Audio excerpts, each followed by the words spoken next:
Your next car is going to watch you, not the road. You, your eyes, your head movement, and even your thought process.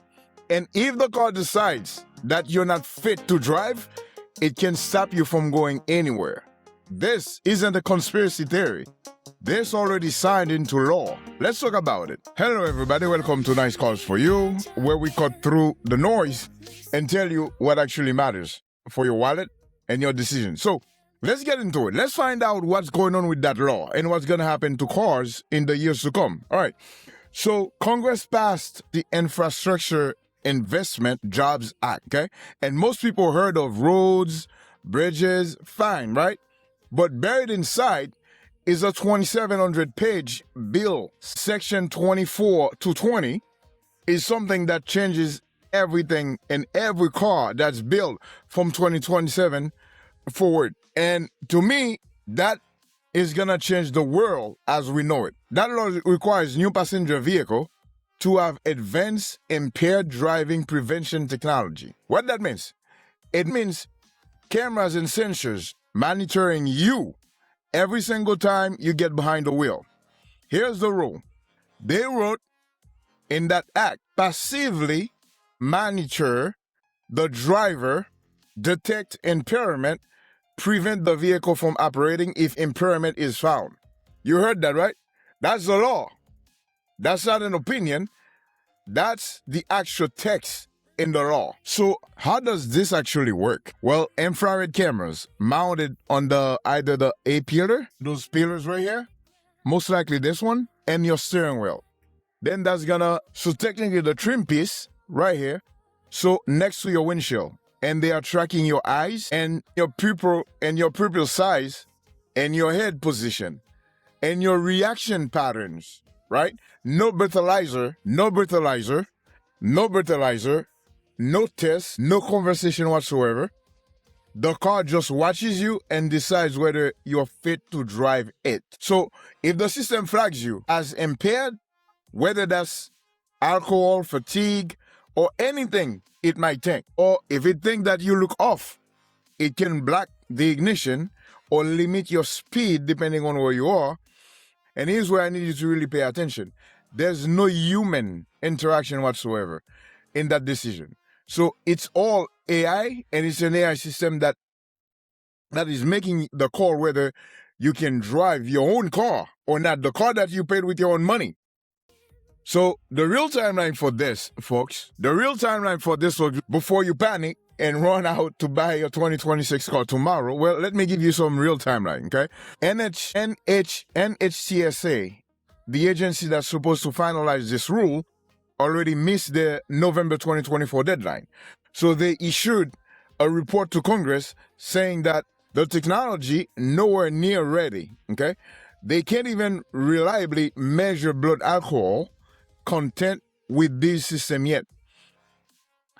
Is 2027? Probably not fully. Most analysts are saying early 20s standard before it is standard in every new vehicle. And there are Republican members of Congress actively trying to repeal it. But it's been passed just last week, okay? Here's what I need you to understand. The law is still on the books, okay? So delayed is not dead. This is coming for sure. So now you get a privacy problem. This is where you take a strong position. Now, let's talk about what nobody in the mainstream media is talking about. Because at this point, you thought this new law is something that you will see everywhere again. I must say, I don't really pay attention to the mainstream media. But it's something that you thought that would be everywhere. No. Right now, there are zero federal protections. Nothing. So written into this law about what happens to you or your biometric data. Zero. Your eye movement, your behavior in the vehicle, probably the passenger next to you, right? Your driving patterns and all of it. The law doesn't require manufacturers to share it. But it also doesn't stop them from storing it, okay? It doesn't stop them. You know what's been going on. And who loves data about your behavior behind the wheel? You know it, the insurance company. So what kind of effect that is going to have on us drivers, on the price we pay? So right now, insurance companies are already using black boxes from cars and apps to track your behavior, the way you break and everything, right? Your driving behavior, and adjust your premiums based on what the data shows, right? You think they wouldn't find a way to access the biometric camera data from the inside of your car? Of course they will. Of course they will. And here's the rule. If data exists, it will eventually monetize, for sure. And that's not a maybe. That's history. Nobody is protecting you. You need to know that going in. Nobody is protecting you. You need to know that going in, okay? And then, of course, there's the price. It's not that they're going to do it for free for you. Car prices are already skyrocketed up there, right? So it estimates to put the cost of this technology at between $100 and $500 per vehicle. So you know what that means. That means it's not going to be in the lower bracket. It's going to be 500 plus, right? So they're not gonna, you think the automakers are gonna eat that cost? No, they're gonna pass it on to us, customers. So that goes straight to the price on the top of the cars that are already record highs, right? So you're paying more money for a system that you didn't ask for, that watches you, that compromises your privacy, and could potentially lock you out of your own vehicle based on an AI decision. So that's what we're dealing with right now. That's where we are. I'm not saying the goal of reducing drunk driving is wrong, right? Almost 13,000 people die every year from drunk driving, right? That's real. But the implementation here has serious problems that aren't being debated loudly enough, if at all, right? So I think, folks, it's time for us to understand, to realize, we've always heard about Big Brother, so now we're in it, even in our own cars, right? So we already have cameras everywhere on the street.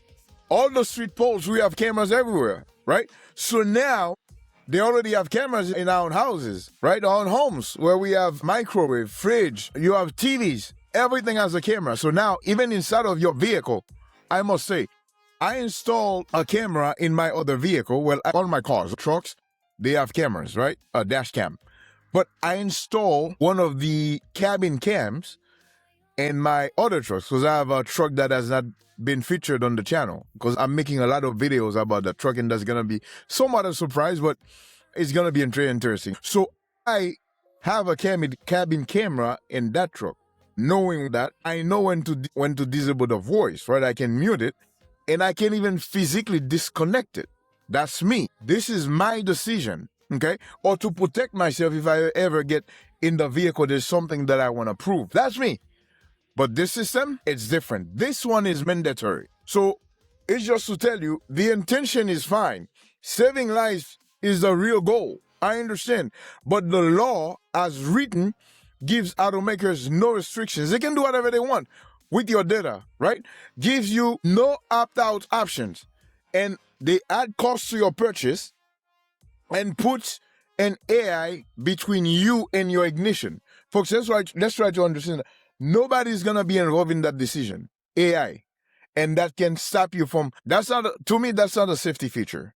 That's a surveillance system with a safety justification. That's all it is, right? Nobody asked for this. And if you think the data stays in the car, you haven't been paying attention to how this industry works. My advice is, if you're buying a car in the next year or two, you still have time before this is real. If you're keeping your current car, you're fine. This doesn't apply to existing vehicles. They're not going to retrofit it. They're going to go back and try to implement it in older vehicles. So if you're buying any vehicle moving forward, 2027, because the law now is the law, if the manufacturers have the technology ready, they can start installing it on a 2027 models forward. But pretty much 2028 and beyond. And if you're buying after 2028 or beyond, keep your eyes open, okay? Because cars will definitely have its eyes open on you, for sure. Now, folks, I want to hear from you. Quite frankly, this is why I have a channel.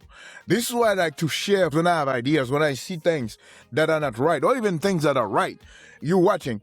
So when we see stuff, and then you wonder, am I the only one thinking about this? Am I the only one that's being battered by this? Well, it's not only you. And that's why it's a pleasure for me to communicate with you, and you let me know what you think. So now I want to hear from you, and I'm going to put some questions in the comment below, right? And I genuinely want to debate this in the comment. And I want to know what you think. Question 1. Do you think this technology actually makes roads safer? Or is this a government overreach? You let me know. Question 2. Would you buy a car knowing the camera is monitoring you, your eyes, and every time you drive it? Sue, I want to know what you think. Question 3.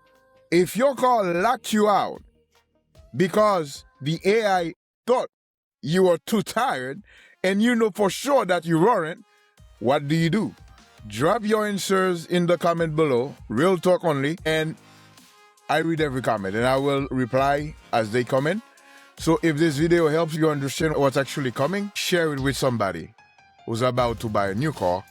They need to know. Again, my name is Birdie. I was about to ask to subscribe to the channel, but I believe that may be a little too much for some of you. If you don't feel to do it, don't. But I appreciate you watching. But I would appreciate if you do. All right, take care. My name is Birdie. Until next time. Bye-bye.